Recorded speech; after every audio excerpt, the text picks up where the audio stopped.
Recursive function बता चुके हैं, और रिकर्सिव फंक्शन का प्रोग्राम जो है आपका एग्जाम्पल आपका फैक्टोरियल का है, बहुत ही कॉमन सा एग्जाम्पल है। तो इसका प्रोग्राम को हम क्या करते हैं, रिकर्सिव फंक्शन के द्वारा फैक्टोरियल के प्रोग्राम को यहाँ पे बताएंगे। तो फिर से हम क्या करना होगा, हमको लाइब्रेरी फाइल को अपने फाइल में इंक्लूड करना होगा। अपने hash include stdio.h hash include conio.h, जो लाइब्रेरी फाइल को इंक्लूड किए। अब क्या करते हैं, हम एक रिकर्सिव फंक्शन डिक्लेयर करते हैं। फंक्शन हमारा किस टाइप का होगा, इंटीजर टाइप का होगा, फैक्ट नाम से है, और इसमें पैरामीटर किस टाइप का होगा, तो इंटीजर टाइप का होगा। ठीक है, अब क्या करते हैं, हम मेन फंक्शन को डिक्लेयर करते हैं, void main। ये एक फंक्शन डिक्लेयर किए, ठीक है। अब ये void main एक फंक्शन डिक्लेयर कर रहे हैं। अब इसके अंदर हम क्या करेंगे, हम वेरिएबल लेंगे यहाँ पे एक नंबर स्टोर कराने के लिए, यूजर से जो नंबर मिलेगा तो उसको स्टोर कराने के लिए एक नंबर लेंगे, और दूसरा एक वेरिएबल लेंगे जो फैक्टोरियल के वैल्यू को स्टोर कराएगा, है ना। तो दो वेरिएबल लेंगे, इंट एक नंबर स्टोर करने के लिए मान लिए n ले लिए, और फैक्ट के वैल्यू को स्टोर कराने के लिए हम ले लिए f ले लेते हैं। ठीक है, दो वेरिएबल ले लिए इंटीजर टाइप का, CLRSCR, क्लियर द स्क्रीन को क्लियर कर देगा। अब इसके बाद क्या करेंगे, तो हम लोग यूजर से नंबर मांगेंगे कि कौन से नंबर का आपको फैक्टोरियल निकालना है। तो enter a number to find out factorial, एक नंबर दीजिए जिसका कि आपको फैक्टोरियल निकालना है। हो गया।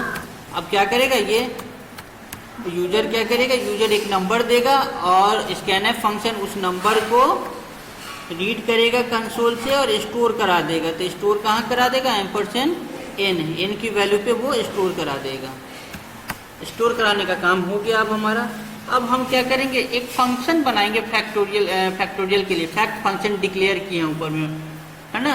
तो उसके प्रोटोटाइप को डिक्लेयर किए, उसकी बॉडी को डिक्लेयर नहीं किए, तो उसको डिक्लेयर करना होगा। तो फैक्ट फंक्शन को डिक्लेयर करने के लिए हम क्या करेंगे, मान लो कि हम उसको बनाएंगे तो उसका यूज करेंगे अपने प्रोग्राम में। तो हम क्या करेंगे, उस यहाँ पे जो है फैक्ट फंक्शन का कॉल कराएंगे। फैक्ट, ये फंक्शन जो डिक्लेयर किए हैं उस फैक्ट फंक्शन को कॉल कराएंगे, और उसमें हम क्या वैल्यू देंगे, n, जो जितना नंबर हम यूजर से ले रहे हैं उस नंबर को पैरामीटर के थ्रू हम पास करा दे रहे हैं। वहाँ से जो वैल्यू आएगा रिटर्न होके उस वैल्यू को यहाँ पे f में स्टोर कराएंगे, और f में स्टोर कराने के बाद यूजर को क्या करेंगे, प्रिंटफ फंक्शन के द्वारा यूजर को हम बता देंगे कि आपका जो फैक्टोरियल का जो वैल्यू है वो क्या है।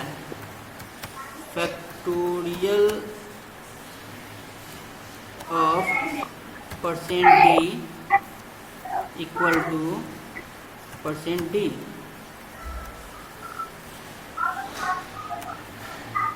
सेम तरह का जो लाइन उसमें लिखे हैं वही भी यहाँ भी है।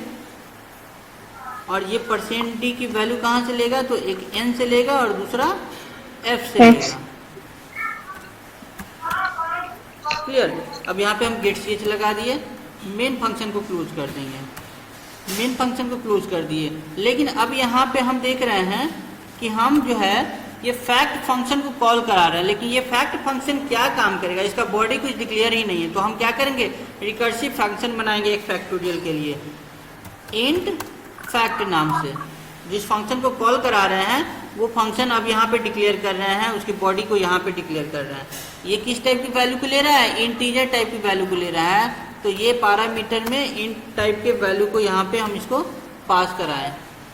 अब यहाँ पे क्या करेंगे, इसकी बॉडी को लिखेंगे। क्या काम करेगा, चेक करेगा कि इफ n इक्वल्स टू 0, अगर n की वैल्यू 0 है तो क्या रिटर्न करेगा, रिटर्न 0। अगर n की वैल्यू 0 है तो रिटर्न 0। हम क्या बताए थे, रिकर्सिव फंक्शन में एक ऐसा कंडीशन डालते हैं जो कि लास्टली एक इंड पॉइंट डालते हैं, ताकि जो है हमारा रिकर्सिव फंक्शन उस पोजीशन पे आए और वहां से वो रिकर्सिव फंक्शन हमारा एंड हो जाए। तो उसके लिए ये कंडीशन डाले हैं, if n equals to 0 return 0। Else if n equals to 1, या तो n की वैल्यू अगर 1 होगा तो क्या करेगा, यहाँ पे रिटर्न 1 कर देगा। अगर ना तो 0 है n की वैल्यू ना ही 1 है तो क्या करेगा, तो इल्स में जाएगा फिर से, और इल्स में जाके क्या काम करेगा, यहाँ पे रिकर्सन का काम करेगा। तो यहाँ पे रिकर्सन का काम क्या करेगा, तो रिटर्न करेगा। रिटर्न क्या करेगा, तो n into fact n minus 1। अब देखो ये फैक्ट फंक्शन है ना, फैक्ट फंक्शन बना रहा है और फैक्ट फंक्शन में यहाँ पे पैरामीटर पास कर रहे हैं। तो यहाँ पे देखो क्या कर रहा है कि फैक्ट फंक्शन तो है यहाँ पे देखो ये फैक्ट फंक्शन तो है, लेकिन ये फैक्ट फंक्शन जो यहाँ पे है वही फैक्ट फंक्शन है और इसके पैरामीटर की वैल्यू चेंज हो गई है।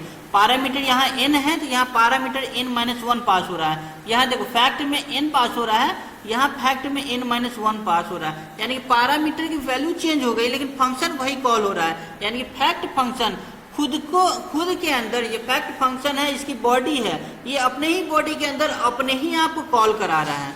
तो ये क्या हो गया हमारा रिकर्सिव फंक्शन। बताए थे कि वैसा फंक्शन जो खुद को कॉल कराए तो वो कैसा फंक्शन होता है, रिकर्सिव फंक्शन होता है। ये खुद को कॉल करा रहा है, तो यहाँ पे खुद को कॉल करा दिया। अब ये इसका काम भी खत्म हो गया, अब इसको क्लोज कर दीजिए। तो यहाँ पे ये फैक्ट जो n-1 और वहाँ पे इंटीजर और n लिए हैं सर फैक्ट। तो ये तो पैरामीटर, ये फॉर्मल पैरामीटर और एक्चुअल पैरामीटर बताए थे। यहाँ से पैरामीटर पास हो रहा है तो ये एक्चुअल पैरामीटर, और यहाँ पे आया formal parameter.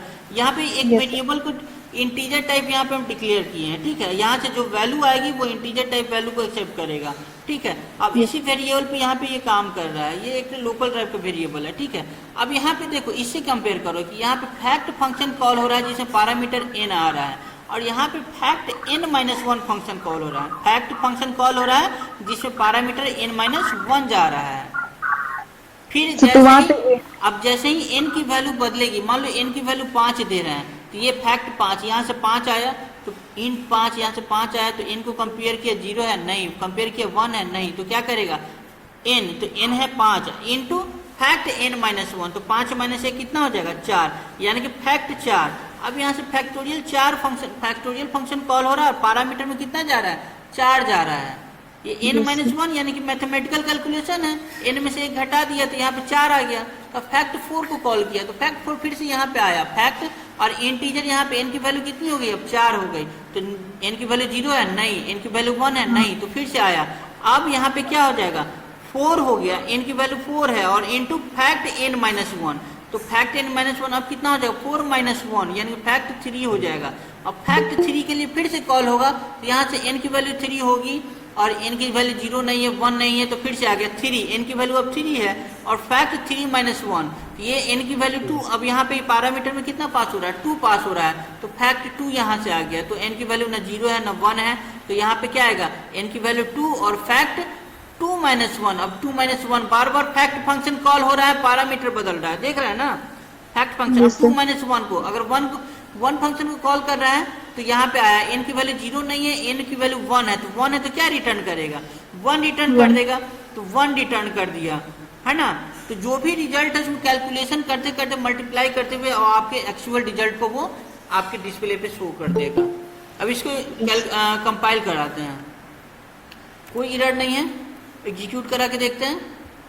Inter number to find out factorial, मान लीजिए फिर से 5 देते हैं तो क्या है फैक्टोरियल ऑफ 5 इक्वल टू 120, तो फिर से वही हमारा रिजल्ट दे रहा है।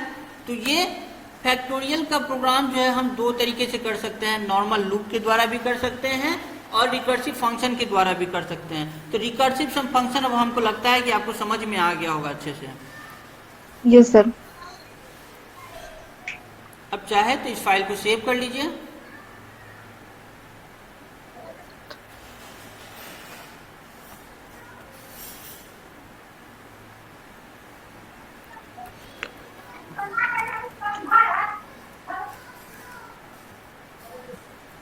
Fact recursive,